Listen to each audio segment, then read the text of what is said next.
అందరం ప్రార్థన చేద్దాం.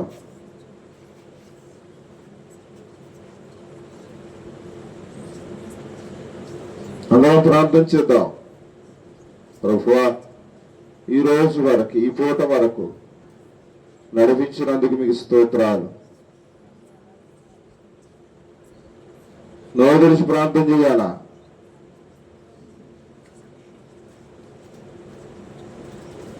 అందరూ ప్రార్థన చేద్దాం.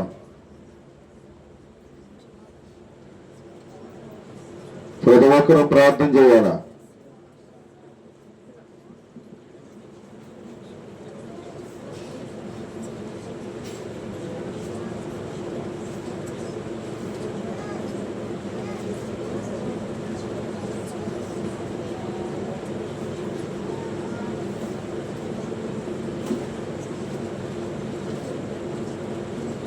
అందరం ప్రార్థన చేద్దాం.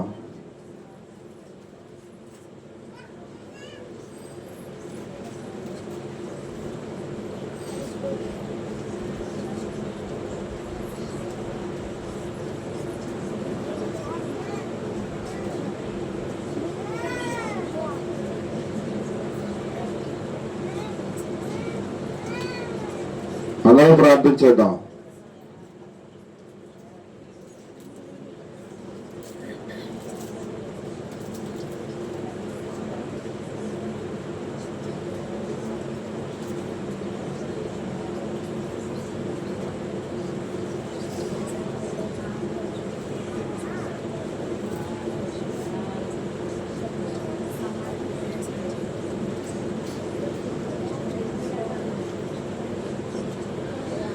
అయ్యా, ఈ సిలువు ధ్యానాల్లో ఈ రీతిగా ప్రార్థించుకునే అవకాశం ఇచ్చావు, మొదలుపెట్టుకునే అవకాశం ఇచ్చావు. ఇదేం అవసరాలు మౌనిక కొరకు మేము ప్రార్థన చేస్తున్నాం. ఫజ్రు కొరకు సిద్ధపడుతుందయ్యా, మీ కృప బిడ్డకు అనుగ్రహించండి. ఇంకెవరైతే అవసరతలో ఉన్నారో వారిని జ్ఞాపకం చేసుకోండి. వారి అవసరాలు అక్కలన్నీ కూడా తీర్చండి అయ్యా. ఎవరైతే వ్యాధులతో ఉన్నారో, బాధలతో ఉన్నారో, కష్ట నష్టాలతో ఉన్నారో, శ్రమల శోధనతో ఉన్నారో అటు వారందరినీ కూడా ఆదరించండి ప్రభు, ఆస్వాదించండి ప్రభు. ఇది సిలువు ద్వారానికి ఇంకా వెనకబడిన వారితో మాట్లాడి వారి హృదయాలను మార్చండి ప్రభు. నిర్లక్ష్యంగా ఉండకుండా, అజ్ఞానంగా ఉండకుండా, అవిశ్వాసంగా ఉండకుండా, అపనమ్మకంగా ఉండకుండా, భయముతో, భక్తితో, విశ్వాసంతో ముందుకు సాగడానికి నీ కృప అనుగ్రహించండి ప్రభు. నువ్వు కూడా అందరూ జాలి చూపించండి, దయ చూపించండి, కరుణ చూపించమని కోరుకుంటున్నాను స్వామి. నీకు వందనాలు. యేసుక్రీస్తు నామములో ప్రార్థించి పొందుతున్నాం పరమ తండ్రి, ఆమేన్. ఇప్పుడు మీ అందరికీ ప్రభువైన యేసుక్రీస్తు నామములో శుభవందనాలు తెలియజేస్తూ ఉన్నాను. ఈరోజు మన ధ్యాన భాగం ఏందో తెలుసా?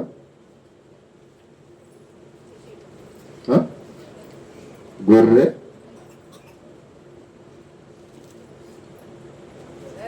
ఈరోజు ధ్యాన భాగం ఏంది? గొర్రె పిల్ల. 26వ తారీఖు మన అంశం ఏంది చెబుతారా? తప్పిపోయిన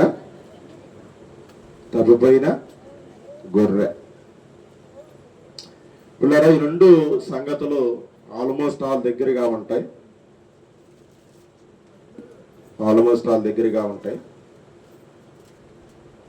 అయితే కొంత వ్యత్యాసం, కొంత వేరియేషన్ ఉంటుంది. దేవుని వాక్యం రెండంచులు కలిగినటువంటి ఖడ్గం కాబట్టి మరి అక్కడ సందర్భాన్ని ఇక్కడ సందర్భాన్ని మనకు గుర్తు చేస్తూ ఉంది. కాబట్టి మనం దానిని అర్థం చేసుకోవలసినటువంటి అవసరత ఉందనే విషయాన్ని మీకు నేను గుర్తు చేస్తూ ఉన్నాను. రెండో విషయం ఏంటంటే, పోయిన ఆదివారం మన సువార్త పాఠం ఏంది? యోహాను సువార్త 6వ అధ్యాయము 1 నుండి 8 వచనాలు, 15 వచనాలు. మనం 6వ వచనంలో అక్కడ ఒక శిష్యుడిని దేవుడు యేసుప్రభు వారు పరీక్షించుటకు ఒక మాట అడిగాడు. ఎవరని? ఫిలిప్పేనా? సరే, ఆ మాట చూడండి. 6వ వచనం. ఫిలిప్పుని పరిశీలన చేయటానికి 6:6 యోహాను సువార్త 6:6. పేరు 5వ వచనంలో ఉంటది. 5వ వచనంలో ఉన్న పేరేంది?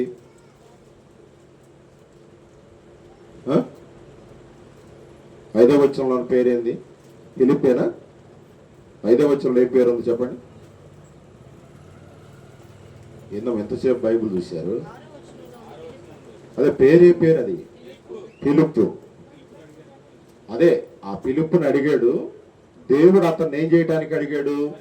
పరీక్షించడానికి, పరిశోధించడానికి అడిగాడు. పోయిన ఆదివారం మన అంశం ఏంటంటే ఇదే, దేవుడు ఫిలిప్పుని ఏం చేశాడు? పరీక్షించాడు. పోయిన ఆదివారం ఉదయకాలం ఆరాధనలో ఈ ఆదికాండ 22వ అధ్యాయం 1 నుండి 10 వచనాలు చెప్పలేదు, కానీ 2వ ఆరాధనకు వచ్చిన వాడికి చెప్పా, దేవుడు ఫిలిప్పును పరీక్షించాడని. సేమ్ అబ్రహామును కూడా దేవుడు ఏం చేశాడంట? పరీక్షించాడని ఆదికాండం 22వ అధ్యాయము 1 వచనంలో మనం చూస్తాం. చూడండి, ఆదికాండము 22. ఈరోజు పాఠం. ఆ సంగతులు జరిగిన తర్వాత దేవుడు అబ్రహామును పరిశోధించినట్లుగా దేవుని వాక్యంలో మనం చూస్తూ ఉన్నాం. దేవుడు అబ్రహామును ఏం చేస్తున్నాడు చెప్పండి? పరిశోధిస్తున్నాడు. దేని గురించి? తనకు లేక లేక పుట్టిన కుమారుడి విషయం. అక్కడ యోహాను సువార్త 6వ అధ్యాయంలో ఫిలిప్పును పరీక్షించింది దేనికి? యేసుప్రభువు 5 రొట్టెలు 2 చేపలను ఏం చేయబోతున్నాడు? అక్కడ 1000 మంది ఆకలి తీర్చబోతున్నాడు. అసలు ఫిలిప్పు ఏమంటాడో, ఫిలిప్పు మనసులో ఏముందో తెలుసుకోవడానికి ఫిలిప్పుని ఏం చేశాడు? దేవుడు అక్కడ పరీక్షించాడు. అట్లాగే ఇక్కడ దేవుని అబ్రహాము మనసులో ఏముందో, అబ్రహాము హృదయంలో ఏముందో దేవుడు తెలుసుకోవటానికి ఇక్కడ అబ్రహాముని దేవుడు ఏం చేస్తున్నాడు? పరిశోధిస్తున్నాడు. ఈ రాత్రి సిలువ ధ్యానానికి వచ్చిన దేవుని బిడ్డారా, మిమ్మల్ని కూడా, మనల్ని అందరినీ కూడా దేవుడు ఏం చేస్తాడో తెలుసా? పరీక్షిస్తా ఉంటాడు. ఎట్లాగా? ఎట్లా పరీక్షిస్తాడు చెప్పండి? ఎట్లా పరీక్షిస్తాడు? ఇప్పుడు అబ్రహామును పరీక్షించాడు కొడుకు గురించి, ఫిలిప్పుని పరీక్షించాడు. అక్కడ 5 రొట్టెలు 2 చేపలు 5000 మంది ఆకలి తీర్చబడిందో లేదో దాని గురించి ఫిలిప్పుని ఏం చేశాడు? పరీక్షించాడు. మనల్ని కూడా పరీక్షిస్తాడు. ఎట్లా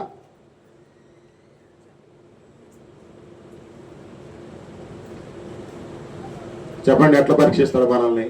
యామనయ్య గారు, నేను ఎప్పుడు చూడలేదు దేవుడిని పరీక్షించినట్టు అంటారా? చెప్పండి. యామనయ్య గారు దేవుడిని పరీక్షించినట్టు నాకు వెనకాల కానీ ముందుగా నాకు తెలియదు అంటారా?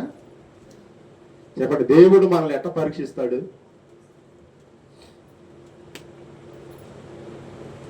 అయ్యో, ఇది కూడా తెలియదా? దేవుడు ఎప్పుడైనా పరీక్షించిన దాఖలాలు మీకున్నాయా?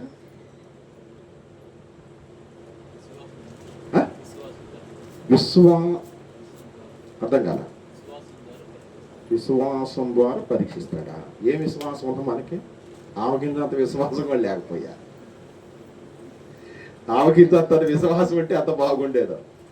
ఇంకా చెప్పండి, దేవుడు మనల్ని ఎట్లా పరీక్షిస్తాడు చెప్పండి? ఎవరన్నా చెప్పండి.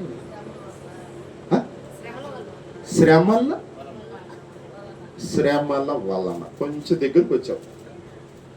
ఇంకా అసలు శ్రమలు అంటే మనకు తెలియదమ్మా. మన పుల్లవలపాలి పుల్లవరం దేవాలయానికి శ్రమలు అంటే ఎవరికి తెలియదు. మీ అంటే నీకుండే చెప్పమా, కానీ ఎవరికి శ్రమలు లేవు. అసలుకి దేవుడు మనల్ని ఎట్లా పరీక్షిస్తాడో చెబుతాను, జాగ్రత్తగా. మనలో ఒక బలహీనత వచ్చింది, ఒక అనారోగ్యం వచ్చింది, ఒక వ్యాధి వచ్చింది. వెంటనే దేవుణ్ణి మనం ఏం చేస్తాం? ఏం దేవుడా, యేసయ్యా, నేనేం తప్పు చేశాను, నేనేం పాపం చేశాను, నాకెందుకు ఈ రోగం పెట్టేవాడిని దేవుని పరీక్షిస్తాం. పరీక్షమని చాలాసార్లు పరీక్షిస్తాం, చాలాసార్లు దేవుని పరీక్షిస్తాం. నా మట్టుకు నేను ఒకవేళ చూస్తానికి ఎంత లాభం, ఎంత ఎత్తు ఉండొచ్చు, శరీరంలో చాలా బలహీనతలు ఉంటాయి. మేలి పండు చూడు, మేలిమయ్యుండు, పొట్ట విప్పి చూడు పురుగులుండి అన్నట్లు మనిషి ఎంత ఉన్నాడు అనేటువంటిది కాదు, మనిషిలో ఉన్న బలహీనతలు మనం ఏం చేయాలి? గుర్తించాలి. ఒక్కడనే ఇంట్లో పడుకొని, ఒక్కడనే ఇంట్లో నాకు ఏదైనా కష్టం వచ్చినప్పుడు, బాధ వేసినప్పుడు ఆశ్రమం గారికి చెప్పను, పిల్లలకి చెప్పను, ఒక్కడనే ఏడ్చుకుంటూ కూర్చోండి. ఏమైనా ఏడుస్తాను తెలుసా? ఎందుకు ప్రభా, నేను నీ సేవేగా చేస్తాను, నీ పనేగా నేను చేస్తాను, నేను ఎక్కడ అన్యాయం చేయలేదు, ఎక్కడ మోసం చేయలేదు, నాకెందుకు ఈ బలహీనత, నాకెందుకు ఈ కష్టం, నాకెందుకు ఈ శ్రమ, నాకెందుకు ఈ బాధ అని జనాశ్వాలు ఒక్కడనే ఏడ్చుకున్న రోజులు గోళ్ళని ఉన్నాయి. ఇప్పుడు తాగుబోతోడికి ఇచ్చాడంటే శ్రమ, పరీక్ష, అది వేరు. లేకపోతే ఏదో అబద్ధాలు, అన్యాయాలు వాడికి ఇచ్చాడంటే అది వేరు. ఈరోజు ఒక దేవుని సేవకుడికి ఈ శ్రమ, ఈ రోగం, ఈ కష్టం వచ్చిందనంటే మరి సేవకుడు ఆటోమేటిక్గా దేవుని ఏం చేసినట్టు చెప్పండి? పరీక్షించినట్టే. కానీ రోగాలు అనేటువంటివి రావాలి. పరీక్షల్లో మనం ఏమవ్వాలి చెప్పండి? గెలవాలి. విజయాన్ని మనం ఏం చేయాలి చెప్పండి? సాధించాలి. 1వ తరగతి నుండి 9వ తరగతి దాకా పిల్లలకి పబ్లిక్ ఎగ్జామ్ లేదు. కానీ 10వ తరగతి పరీక్షలు వచ్చేసరికి తల్లిదండ్రులకు కూడా ఏముంటుంది? టెన్షన్. అది పరీక్ష. కాబట్టి ఇక్కడ అబ్రహాముని దేవుడు పరీక్షిస్తున్నాడు. ఆనాడు నయమాన్ని కూడా దేవుడు పరీక్షించాడు. ఏమని? నువ్వు యోర్దాను నదికి వెళ్ళి 7 మార్లు మునుగన్నాడు. ఎవరు? ప్రవక్త. అప్పుడు మొదటిసారి మునిగి లేస్తే అతని దేహానికి ఏం కలగలేదు? స్వస్థ కలగల. 7వ మారు మునిగి లేచోడ లేదు, ఏం కలిగింది? స్వస్థత.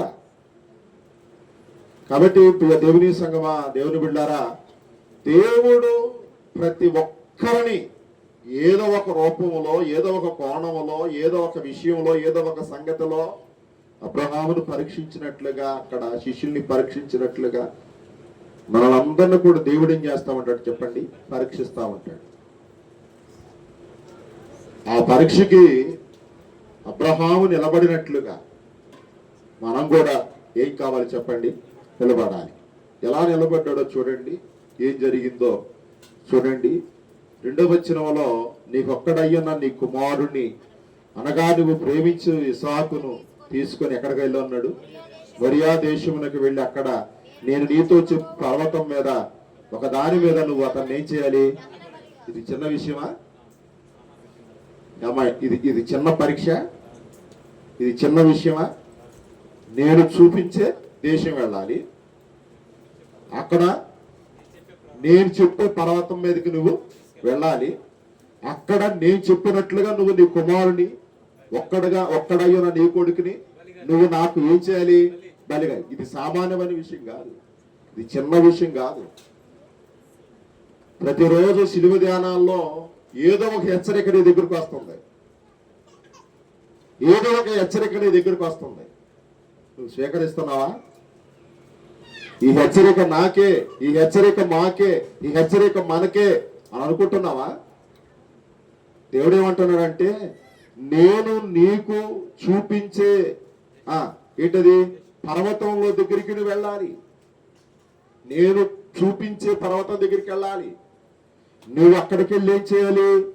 నేను చెప్పినట్లుగా నువ్వు నీ కుమారుణ్ణి ఏం చేయాలి? నాకు దహన బలిగా ఇవ్వాలి. అంటే ఇదంతా దేవుడు చెప్పింది చెప్పినట్లుగా అబ్రహాము తన కుమారుడి విషయంలో చేయాలి. దేంట్లో రవ్వంత మార్పు జరిగినా అబ్రహాము విశ్వాసులకి ఏం కాలేడు? తండ్రి కాలేడు. ఇస్సాకుని కుమారుడుగా దక్కించుకోలేడు. ఎవరో? అబ్రహాము. ఈ రాత్రి దేవుని వాక్యం వింటున్న దేవుని బిడ్డలారా, దేవుడు చెప్పింది చెప్పినట్లుగా మనం చేయలేకపోతే మనం కూడా రాబోయే తరానికి ఒక మార్గాన్ని చూపించే వాళ్ళం అవలేం.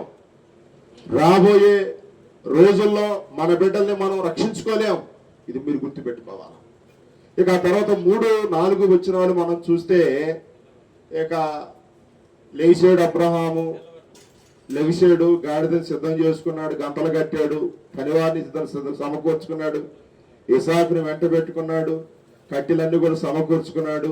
దేవుడు చెప్పిన చోటికి బయలుదేరి వెళుతున్నట్లుగా దేవుని వాక్యంలో మనం చూస్తున్నాం. 4వ వచనం చదువునానా? 3వ నాడు అంటే ఎన్ని రోజులు ప్రయాణం చేశాడు? 3 రోజులు. దేనికి? దేవుడు చెప్పాడు, నేను చూపించే కొండ దగ్గరికి వెళ్ళాలి, నేను చూపించే కొండ మీద నీ కొడుకుని ఏం చేయాలి?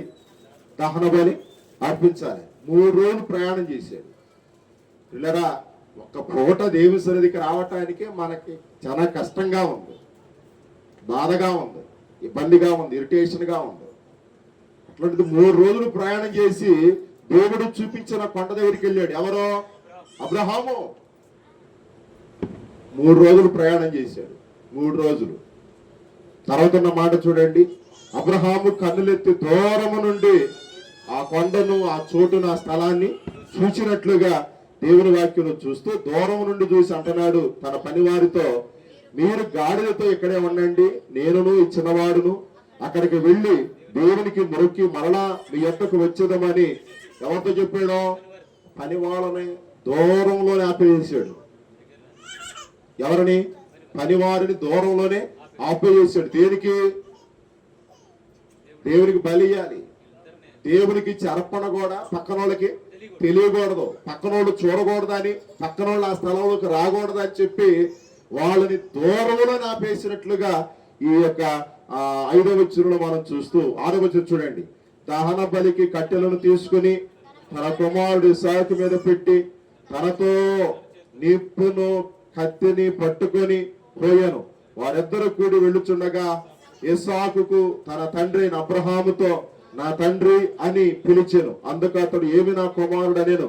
అప్పుడు అతడు, నిప్పును కట్టెలున్నవి గాని దహన బలికి. ఎంత డౌట్ వచ్చిందో చూడండి చిన్నపిల్లాడికి, ఎంత డౌట్ వచ్చింది, ఎంత అనుమానం వచ్చింది, ఎంత సందేహం వచ్చిందో. నేను ఆదివారం పాఠంలో సువార్త పాఠంలో 5,000 మంది అక్కడ ఉన్నారు. వాళ్ళ చేతుల్లో తినటానికి ఏది లేదు కదా, వాళ్ళ చేతుల్లో తినటానికి ఏమీ లేదు. అందుకనే పిలుపుకి శిష్యులందరికీ ఒక డౌట్ వచ్చింది, ప్రభువా వాడు మనతో ఉంటే ఇంతమందికి మనం ఏం చేయలేము, భోజనం పెట్టలేము, కాబట్టి మీరు అంటే వీళ్ళని ఎక్కడ పంపించేద్దాం? ఊర్లకు పోయి వాళ్ళ ఊర్లో ఏం కొనుక్కు తింటారు? ఆహారం కొనుక్కు తింటారు, అవసరమైతే మళ్ళీ తిరిగి మన దగ్గరికి వస్తారని అన్నాడు. కానీ యేసుప్రభు వారు పంపించండి అని అన్నాడా? అలా ఏమన్నాడు? మీరే వాళ్ళందరికి ఏం పెట్టమన్నాడు చెప్పండి? ఆహారం. మీరే వాళ్ళందరికి ఏం పెట్టాలి? ఆహారం. ఎలా పెట్టాలి? 5,000 మంది ఉన్నారు. ఓన్లీ పురుషుల వారికి 5,000 మంది ఉన్నారు, కానీ స్త్రీలు కొంతమంది ఉన్నారు, యవనస్తులు కొంతమంది ఉన్నారు, చిన్నబిడ్డలు కొంతమంది ఉన్నారు. తీరా వాళ్ళ చేతుల్లో ఏది కూడా లేదు. మరి ఎలా పెట్టాలి? వాళ్ళు ఆశ్చర్యపోతున్నారు, ఇది ఎలా జరిగింది, ఇది ఎలా అయింది అని. అంటే వాళ్ళల్లో ఒక చిన్న పిల్లవాడు లేచి యేసు ప్రభుతో చెబుతున్నాడు, అయ్యా నా దగ్గర 5 రొట్టెలు ఉన్నాయి, 2 చిన్న చేపలు. దేవుని సన్నిధిలో మనం ఏమి ఇచ్చామనేది ముఖ్యం కాదు, ఎంత ఇచ్చామనేటువంటిది ముఖ్యం కాదు, ఏ మనసుతో ఇవ్వగలిగామనేది ముఖ్యం. చిన్నపిల్లలకి కురిగిరి పెట్టమంటే పెడుతున్నారా? ఇప్పుడు మన పిల్లలు వాళ్ళు తినే కురుకురో డాలో కొంచెం పెట్టండి అంటే పెడుతున్నారా? అసలు ఆ మనసు వాళ్ళకు ఉందా? ఆ 6వ అధ్యాయంలో ఆ పిల్లోడుకున్న పెద్ద మనసు చూడండి. యేసు ప్రభుతో చెబుతున్నాడు, అయ్యా నా దగ్గర 5 రొట్టెలు ఉన్నాయి, 2 చిన్న చేపలు ఉన్నాయి అంటున్నాడు. ఇక్కడ కూడా ఇస్సాకు ఏమంటున్నాడు చూడండి. ఇస్సాకు కూడా ఏమంటున్నాడు? తండ్రి నిప్పులున్నాయి, కట్టెలున్నాయి, దహన బలికి గొర్రె పిల్ల ఏది? ఇప్పుడు మీ పిల్లలు మీరు తయారై ప్రార్థనకు వస్తుంటే, అమ్మ యాడికి వెళ్తున్నావు అని అంటారు. మీతో పాటు మేము వస్తాం అనే పిల్లలు ఉండరా?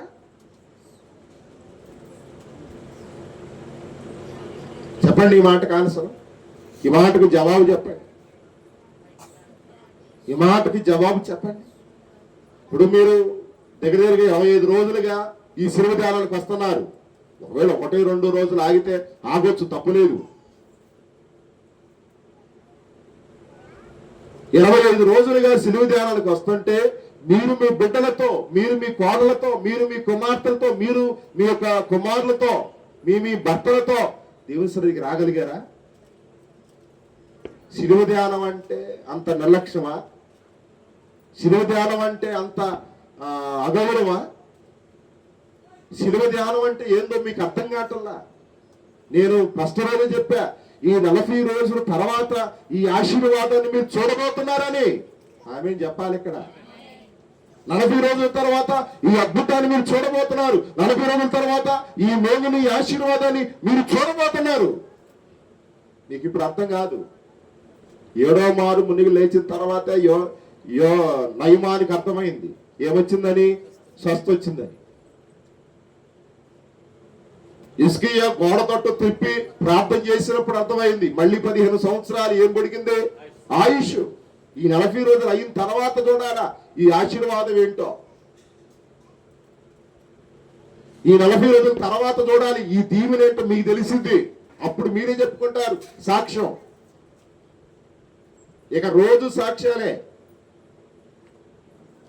ఒకవేళ మీరు స్టేజీ ముందుకు వచ్చి చెప్పినా, స్టేజీ వెనక నుండి చెప్పినా, లేకపోతే మీ ఇళ్లలో చెప్పుకున్నా, ప్రతిరోజు మీరే చెప్పుకుంటారు ఈ 40 రోజుల యొక్క విలువ ఏంటో, దేవుడు మీ కుటుంబంలో ఏం చేశాడో, నీ జీవితంలో ఏం చేశాడో అప్పుడు మీకు అర్థమైపోయింది. నిర్లక్ష్యం చేసిన వాళ్ళకి ఏం జరగదో, కానీ విశ్వాసంతో వచ్చి, విశ్వాసంతో మోకరించి, విశ్వాసంతో ప్రార్థించిన వారి జీవితంలో జరిగే ఆ మేలు, ఆ అద్భుతం అది వేరుగా ఉంటది. అది వేరుగా ఉంటది. చూడండి, అబ్రహాము కుమారుడు ఇస్సాకు తన తండ్రితో ఏమంటున్నాడు చెప్పండి. ఏమంటున్నాడు 7వ వచనంలో? నానా, అప్పుడు అతడు నిప్పును కట్టెలున్నవి గాని దహన బలికి గొర్రె పిల్ల ఏది అని అడగగా ఆ మాటకి సమాధానం, అబ్రహాము నా కుమారుడా, దేవుడే, దేవుడే చూసుకుంటాడు ఈ 40 రోజుల తర్వాత. ఈ 40 రోజుల తర్వాత నీ జీవితంలో ఏం చేయాలో, నీ బ్రతుకులో ఏం చేయాలో, నీ కుటుంబంలో ఏం చేయాలో, నీ సంఘంలో ఏం చేయాలో అవి దేవుడు చూసుకుంటాడు. నీ సమస్త భారాన్ని ఎవరి మీద మోపాలి? యెహోవా మీద మోపు. అప్పుడు ఆయన ఏం చేస్తాడు? ఆదుకుంటాడు. నీ కన్నీరు తుడుస్తాడు, నీ రోగాన్ని స్వస్థపరుస్తాడు, నీ పేదరికాన్ని, దరిద్రతను కొట్టివేస్తాడు, నీ సమస్యలని దూరపరుస్తాడు. ధైర్యంగా ఉండు. దేవుని కార్యం కొరకు, దేవుని అద్భుతం కొరకు, దేవుని సహాయం కొరకు, దేవుని మేలు కొరకు విశ్వాసంతో ఎదురు చూడు. బైబిల్ చెబుతుంది ఈ నిరీక్షణ మనల్ని ఏం చేయదంట? సిగ్గుపరచదు. ఈ 40 రోజులు మనం చేసిన ఈ ప్రార్థన ఏదైతే ఉందో, ఈ యాగం ఏదైతే ఉందో, ఈ అగ్ని ఏదైతే ఉందో, ఈ నిరీక్షణ మనల్ని ఏం చేయదు చెప్పండి? సిగ్గుపరచదు. ఎందుకంటే అబ్రహాము చెప్పినట్లుగా 8వ వచనంలో ఏమని, నా కుమారుడా, దేవుడే దహన బలికి ఏం చూసుకుంటాడు? గొర్రె పిల్లను దేవుడే చూసుకుంటాడు అన్నట్లుగా దేవుడే చూసుకుంటాడు నీ జీవితంలో ఏం జరగాలో. ఆ గొర్రె పిల్ల ఎవరో కాదు, అబ్రహాము ఊరికే చెప్పను ఆ మాట. ఇస్సాకు స్థానంలో బలి అయింది, ఇస్సాకు స్థానంలో బలర్పించబడింది. కొత్త నిబంధనలో, పాత నిబంధనలో అందరు ఎవరిని చూపిస్తారో తెలుసా? ప్రభు అయినటువంటి యేసుక్రీస్తు. కనుక ఈ గొర్రెపిల్ల ఎవరో కాదు, ప్రభు అయినటువంటి యేసు. ఆ గొర్రెపిల్ల ఎవరేనంటే యోహాను సువార్తలో చూస్తాం 1:26లో ఉంటది, ఇదిగో లోక పాపములను మోసుకొని పోయే దేవుడే గొర్రెపిల్ల. ఆ గొర్రెపిల్లను చూస్తాం యెషయా గ్రంథం 53వ అధ్యాయంలో మనమందరం గొర్రెల వలె ఏమైపోయాం? త్రోవ తప్పిపోయినటువంటి మన స్థానంలో లోక పాపములను మోసుకుని పోయి ఆ గొర్రె పిల్ల, ఇదిగో ఇస్సాకు స్థానంలో బలి అయిన యేసుక్రీస్తు వారు మన స్థానంలో, మనందరి స్థానంలో ఏమవుతున్నాడు చెప్పండి? బలి అవుతుంది.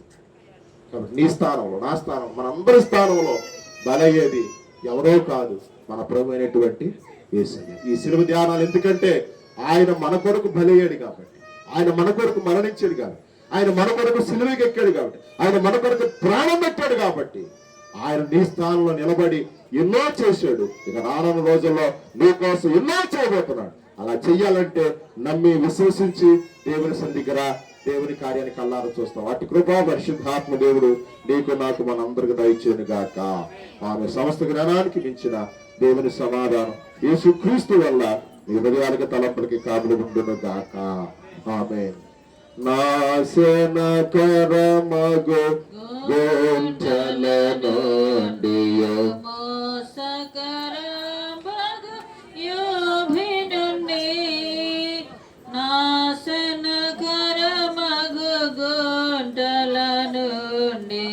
మోసకరం బగు నుండి నాశనిలపైకి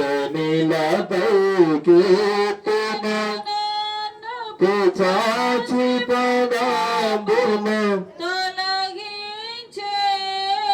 యేసుని కొరకైల జీవించెద బాసుర నిగమేనను దినము పలు విధముల పాపమును చేసితి వలదని ద్రోషిత కలుషము భాతిను కరుణను బిలచెను కశించే ఇలా జీవించదా ప్రేమ కలిగిన మా తండ్రి, కృపగల దేవ, మహోన్నతుడా, ఈనాటి శిలువ ధ్యానంలో పాల్గొన్న నీ బిడ్డలందరినీ మీరు దీవించండి ప్రభు, మీరు ఆశీర్వదించండి అయ్యా.